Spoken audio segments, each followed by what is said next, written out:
Chapter 602, Surgery. Lugano's eyes remained open as he swung open the door to the suite, his gaze vacant. He stepped into the deserted corridor, where only the sound of crashing waves reverberated. In this moment, everyone, save for the sailor on night duty, succumbed to slumber. Lugano moved forward, the kerosene wall lamps around him casting an ethereal glow that mingled with the encroaching darkness.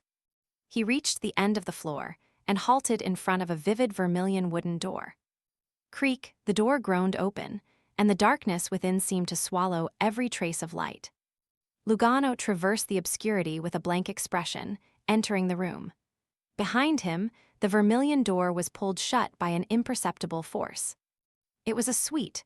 The living and dining areas lay shrouded in darkness, devoid of any candle-lit glow. The faint crimson moonlight filtered through the curtains, offering minimal visibility. At the dining table stood two shadowy figures. One of them appeared aged, with mostly gray hair and dark, deep blue eyes that seemed to absorb the night. Despite the wrinkles at the corners of his eyes, the elder's skin remained well-maintained, adorned in a loose, dark black robe. Beside him stood Enio, the brown-haired, brown-eyed patient who had intruded upon Lugano that night, his pale face devoid of life. His vacant gaze fixated on the unadorned table. Lugano, as if sleepwalking, stood next to Enio, unusually quiet. The elder in the loose black robe turned his head, fixing his gaze on Enio. The patient ambled towards the dining table, climbed on it, and lay completely motionless. The blonde elder brandished a sharp scalpel, unfastening Enio's tweed coat, cashmere sweater, and cotton shirt. He pressed the razor-sharp blade against Enio's chest, producing a ripping sound as he sliced through layers of flesh, creating a long wound. As Enio's chest and abdominal cavity lay exposed to the crimson moonlight, a void greeted the eye. No stomach, no lungs, no small or large intestines, liver, or kidneys. Only a weakly beating bright red heart, accompanied by a few blood vessels extending from it. With a swift motion, the old man in the dark black robe manipulated the scalpel, his other hand flickering with a faint light as he pressed down. In a sequence too rapid for the eye to follow, he withdrew the still beating heart in his left hand. Enio's chest and abdomen, now empty, displayed only a few non-bleeding blood vessels. The old man closed the incision with a tight squeeze, sealing it with a flickering light.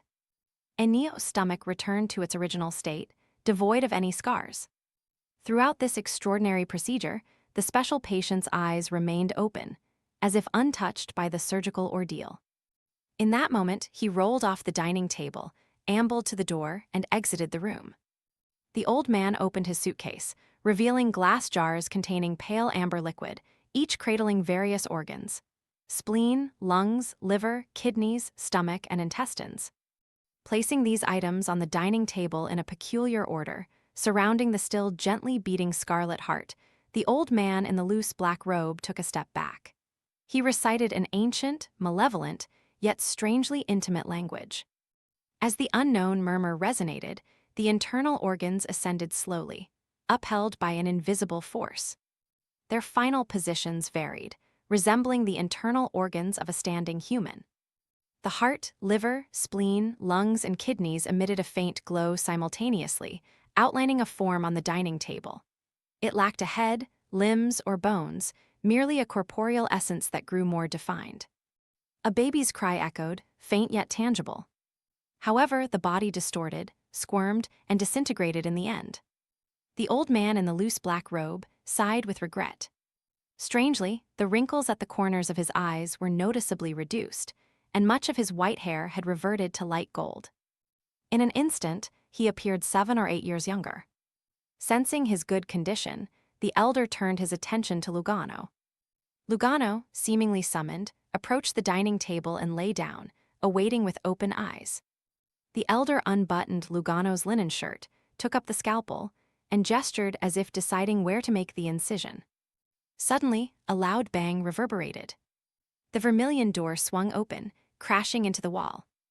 Crimson flames surged, illuminating the room, climbing the walls and ceiling, transforming the place into a fiery inferno. Lumion, adorned in black hair, green eyes, a golden straw hat, a cotton shirt, a black vest, and dark pants, materialized at the door and entered the suite. He calmly addressed the old man in the loose black robe. "Don't you know he's my servant?" The elder's eyes narrowed as he readied the scalpel to descend towards Lugano's neck. However, his right hand refused to budge, seemingly restrained by an invisible force pushing it upward. In the midst of the rising crimson flames, Lumion paused, displaying no urgency to act. He spoke with intrigue.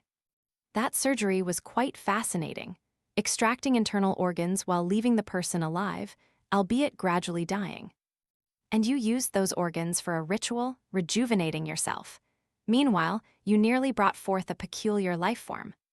Surprise flickered in the elder's dark blue eyes. "How do you know? Haven't you just arrived in pursuit of your servant? And no one entered before you?" Lumion emitted a soft chuckle. "You don't need to know. I still have a few hours of governor of the sea authority. Isn't it easy to see something in these waters?"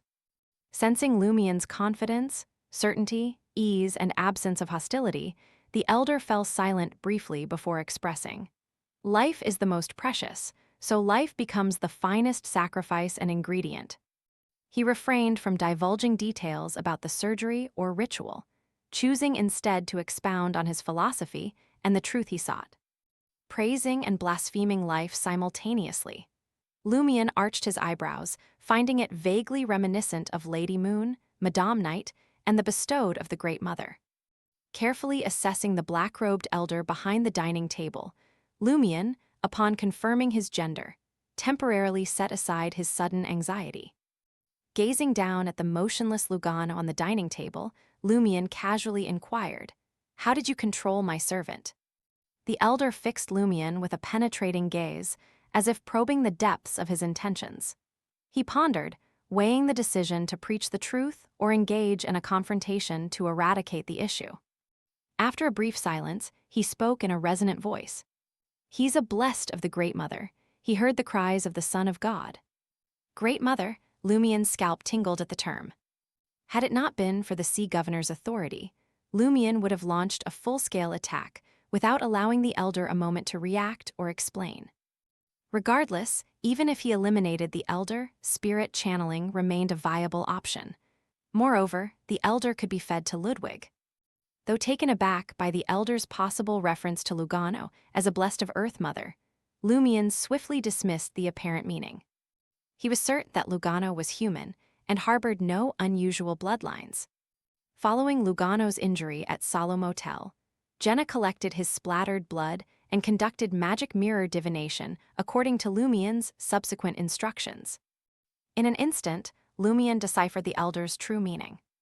The Beyonders of the Planter pathway are all blessed of the Great Mother. Where does Earth Mother stand? Planter is the main pathway of the Church of Earth Mother.